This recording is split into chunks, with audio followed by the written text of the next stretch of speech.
Dear second year students, ఈ videos మీకోసం.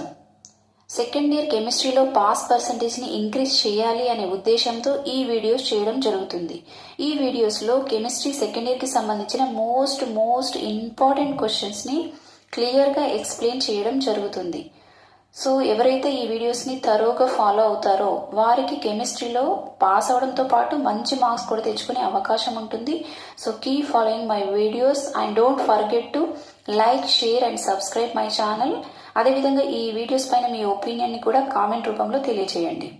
So ఈ వీడియోలో మనం difference between roasting and calcination నేర్చుకుందాం. Roasting and calcination. So roasting అంటే ఏంటంటే ఏదైనా ఒక సబ్స్టెన్స్ని ఎక్సెస్ ఎయిర్లో హీట్ చేస్తే దాన్ని రోస్టింగ్ అంటారు. బాగా వేడి చేయడం, దేని ఎయిర్ సమక్షంలో సబ్స్టెన్స్ని హీట్ చేయడాన్ని ఏమంటారు? Roasting. Heating of a substance in presence of excess air is called roasting. ఒక సబ్స్టెన్స్ని ఎక్సెస్ ఎయిర్లో హీట్ చేస్తే దాన్ని ఏమంటారు? రోస్టింగ్ అంటారు. ఎయిర్ లేకుండా, absence of air, heating of a substance in absence of air is called calcination. Oxygen సమక్షంలో, గాలి సమక్షంలో ఒక సబ్స్టెన్స్ ని వేడి చేయడాన్ని ఏమంటారు? రోస్టింగ్. ఎయిర్ లేకుండా వేడి చేయడాన్ని ఏమంటారు? Calcination. Heating of a substance in presence of excess air is called roasting. Heating of a substance in absence of air is called calcination. ఇక రోస్టింగ్ అనేది సల్ఫైడ్ ఓర్స్ ని రోస్టింగ్ అనే ప్రాసెస్ లో heat చేస్తారు. In this process sulphide ores are converted into oxides. Sulphides అనేవి ఏ విధంగా మారిపోతాయి? ఆక్సైడ్స్ గా మారుతాయి. ఇక్కడ ఎగ్జాంపుల్ చూడండి, జింక్ సల్ఫైడ్ ఫార్ములా ఏంటి? ZnS. జింక్ సల్ఫైడ్ కి ఆక్సిజన్, ఎక్సెస్ ఆక్సిజన్ లో హీట్ చేస్తున్నాం. హీట్ చేసినప్పుడు ఈ ZnS ఎలా మారిపోయింది? ZnO గా మారిపోయింది. అంటే జింక్ ఆక్సైడ్ గా మారింది. Zinc sulphide is converted to zinc oxide. So in this process sulphide ores are converted to oxides. Sulphides అన్ని కూడా ఎలా కన్వర్ట్ అవుతున్నాయి? ఆక్సైడ్స్ గా కన్వర్ట్ అవుతున్నాయి. ఇక్కడ 2Zn, ఇక్కడ కూడా ఎన్ని వచ్చినాయి? 2 జింక్ ఆటమ్స్ వచ్చినాయి. అండ్ 2 సల్ఫర్స్, ఇక్కడ ఎన్ని సల్ఫర్స్ ఉన్నాయి? 2 సల్ఫర్స్ ఉన్నాయి. ఆక్సిజన్స్ చూడండి, 3 into 2 ఎన్ని ఉన్నాయి? 6 ఉన్నాయి. ఇక్కడ 2 ఆక్సిజన్స్ కంప్లీటెడ్, అంటే ఇంకా 4 ఆక్సిజన్స్ ఉంటాయి. ఇక్కడ 2 into 2 4 ఆక్సిజన్స్. సల్ఫర్ డైఆక్సైడ్ అనేది ఫామ్ అవుతుంది. So heating of a substance in presence of excess air is called roasting. In this process, sulfide ores are converted into oxides. Sulfide ores అనేవి ఎలా మారిపోతున్నాయి? Oxides గా. Example ఏంటి? Zinc sulphide is heated with excess air. It is converted into zinc oxide and sulfur dioxide. And next one ఏంటి? Calcination. Calcination అంటే ఏంటి? Heating of a substance in absence of air is called calcination. In this process carbonates and hydrated ఓర్స్, carbonates కావచ్చు లేదా hydrated అంటే ఏంటి? Water ని కలిగి ఉన్న కాంపౌండ్స్ ఏమంటారు? హైడ్రేటెడ్ ఓర్స్ అంటారు. సో కార్బోనేట్స్ కావచ్చు, హైడ్రేటెడ్ ఓర్స్ కావచ్చు, అవి ఎలా కన్వర్ట్ అవుతాయి? వాటి ఆక్సైడ్స్ గా కన్వర్ట్ అవుతాయి. ఫర్ ఎగ్జాంపుల్ ఇక్కడ జింక్ కార్బోనేట్ ని తీసుకొని ఆక్సిజన్ లేకుండా దాన్ని హీట్ చేస్తున్నాం. అప్పుడు అది ఎలా కన్వర్ట్ అయింది? Zinc oxide plus CO2. దీంట్లో CO3 ఉంది. CO2 వెళ్ళిపోతే ఇంకొక ఆక్సిజన్ ఉంటుంది కదా, అది జింక్ ఆక్సైడ్ గా మారిపోతుంది. So zinc carbonate is converted into zinc oxide and CO2. Heating of a substance in absence of air is called calcination. In this process, carbonates and hydrated ores are converted into oxides. Example, zinc carbonate on heating gives zinc oxide and CO2. Okay, next method is also very important for final exams. Froth flotation process. This process is used to remove gang from the sulfide ores. Gang అంటే ఏంటి?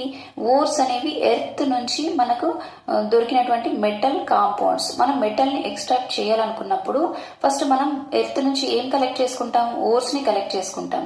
ఆ or లోపల ఉండే impurities ని gangue అంటారు. The impurities which are present along with the ore are called gangue. Gangue is nothing but impurities ని ఏమంటారు? Gang అంటారు. ఆ ఇంప్యూరిటీస్ ని రిమూవ్ చేయడానికి ఇక్కడ నుంచి sulphide or, this is very important point, sulphide ఓర్స్ నుంచి ఇంప్యూరిటీస్ ని రిమూవ్ చేయడానికి ఫ్రోత్ ఫ్లోటేషన్ ప్రాసెస్ ని యూజ్ చేస్తాం.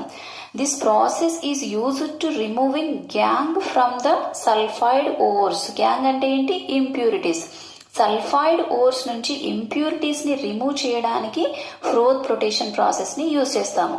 చెప్పండి, ఫ్రోత్ ఫ్లోటేషన్ ప్రాసెస్ ని ఎందుకు యూజ్ చేస్తాము? సల్ఫైడ్ ఓర్స్ నుంచి గ్యాంగ్ ని రిమూవ్ చేయడానికి యూజ్ చేస్తాం. Very good. అండ్ నెక్స్ట్ ఏం చేస్తారంటే ఈ సల్ఫైడ్ ఓర్ ని తీసుకుని దాన్ని మెత్తని పౌడర్ లాగా చేసి దానికి కొంచెం లిమిటెడ్ అమౌంట్ ఆఫ్ వాటర్ ని కలిపి దాన్ని లిక్విడ్ గా తయారు చేస్తారు. దాన్నే సస్పెన్షన్ అంటారు. Suspension of the powdered ore is made with water. ఏం చేస్తున్నాం? దాన్ని పౌడర్ చేసి దానికి వాటర్ యాడ్ చేసాం. A suspension of the powdered ore is made with water. దాన్ని పౌడర్ చేసి దానికి వాటర్ యాడ్ చేసి సస్పెన్షన్ ని తయారు చేస్తున్నాం. And to this suspension froth collectors అంటే ఫ్రోత్ అంటే నురగని ఏర్పరిచే కారకాలని, ఎగ్జాంపుల్ ఫైన్ ఆయిల్. ఈ సస్పెన్షన్ మనం ఏదైతే పౌడర్ చేసి దానికి వాటర్ కలిపామో దానికి మనం ఏం కలపాలి? ఫ్రోత్ కలెక్టర్స్ ని కలపాలి. ఫ్రోత్ కలెక్టర్స్ అంటే ఏంటి? నురగని ఏర్పరిచే కారకాలు. ఫ్రోత్ కలెక్టర్స్ ఎగ్జాంపుల్ ఏంటి? Fine oil. స్టెబిలైజర్స్, ఆ నురగ స్టేబుల్ గా ఉండడానికి స్టెబిలైజర్స్ ని వాడతారు. వాటిని example Cresols are added. So to this suspension, froth collectors like fine oil and stabilizers like cresols are added. ఏం చేసాం? వాటికి ఫ్రోత్ కలెక్టర్స్ ని స్టెబిలైజర్స్ ని యాడ్ చేసాం. మరి యాడ్ చేసిన తర్వాత ఏం చేయాలి? A rotating paddle is used to agitate the suspension. ఒక రొటేటింగ్ ప్యాడల్ అంటే సస్పెన్షన్ ని రొటేట్ చేసి, ఈ రొటేటింగ్ ప్యాడల్ ని యూజ్ చేసి సస్పెన్షన్ ని బాగా కలియబెట్టి నురగని ఏర్పరచడానికి దాన్ని రొటేటింగ్ ప్యాడల్ ని వాడతారు. A rotating paddle is used to agitate the suspension and air is blown into it. ఆ సస్పెన్షన్ లోకి గాలిని పంపిస్తూ ఆ రొటేటింగ్ ప్యాడల్ ని ఉపయోగించి, రొటేటింగ్ ప్యాడల్ తిరుగుతూ ఉండి ఆ మిక్చర్ అంతా బాగా కలిసిపోతుంది. ఆ విధంగా కలపడం వల్ల ఫ్రోత్ అనేది ఫామ్ అవుతుంది, నురగ అనేది ఏర్పడుతుంది. ఏ విధంగా అయితే మనం మజ్జిగను చిలుకుతామో ఆ విధంగానే రొటేటింగ్ ప్యాడల్ అనేది రొటేట్ అవుతూ ఉన్నప్పుడు ఆ సస్పెన్షన్ లోపల రొటేటింగ్ ప్యాడల్ పెట్టి దాన్ని రొటేట్ చేస్తూ ఎయిర్ ని దానిలోకి పంపించినప్పుడు ఫ్రోత్ అనేది ఫామ్ అవుతుంది. మినరల్ పార్టికల్స్, ఆ ఫ్రోత్ తో పాటు mineral particles become wet by oil. దాంట్లో మనం ఫైన్ ఆయిల్ యాడ్ చేసాం కదా, ఆ ఆయిల్ తో పాటు మినరల్ పార్టికల్స్ అన్ని కలిసిపోతాయి, వాటితో పాటు అవి కలిసి ఉంటాయి. అదేవిధంగా గ్యాంగ్ పార్టికల్స్ అంటే ఇంప్యూరిటీస్ అనేవి వాటర్ తో పాటే ఉండిపోతాయి. ఈ మినరల్ పార్టికల్స్ అనేవి ఆయిల్ తో పాటు ఉండి అవి ఫ్రోత్ తో పాటు ఆ సస్పెన్షన్ పైనకి రావడం జరుగుతుంది. ఎందుకంటే అవి ఫ్రోత్ అనేది లైట్ వెయిట్ ఉంటుంది. Froth is light and ore particles are separated from the froth. ఇప్పుడు మనం ఏం చేసాం? ఈ ఫ్రోత్ ఫ్లోటేషన్ ప్రాసెస్ ని ఎందుకు యూజ్ చేస్తున్నాం? To remove gang from the sulphide ఓర్స్ నుంచి ఇంప్యూరిటీస్ గ్యాంగ్ ని సపరేట్ చేయడానికి ఫ్రోత్ ఫ్లోటేషన్ ప్రాసెస్ ని వాడుతున్నాము. ఈ ప్రాసెస్ లో మరి ఏం చేస్తున్నాము? ఆ సల్ఫైడ్ ఓర్ ని పౌడర్ చేసి దానికి లిమిటెడ్ అమౌంట్ ఆఫ్ వాటర్ ని యాడ్ చేసి దాన్ని సస్పెన్షన్ తయారు చేస్తున్నాం. ఈ సస్పెన్షన్ కి ఏమి యాడ్ చేస్తున్నాం? Froth collectors, fine oil. ఇవి ఖచ్చితంగా మీరు రాయాలి. Froth collectors, fine oil and stabilisers, cresols are added. ఇంకా యాడ్ చేసిన తర్వాత ఒక రొటేటింగ్ ప్యాడల్ ని యూజ్ చేసి ఆ మిక్చర్ ని బాగా ఎజిటేట్ చేస్తే, కలుపుతూ ఉంటే దాంట్లోకి గాలిని కూడా పంపించాలి. Air is blown into it.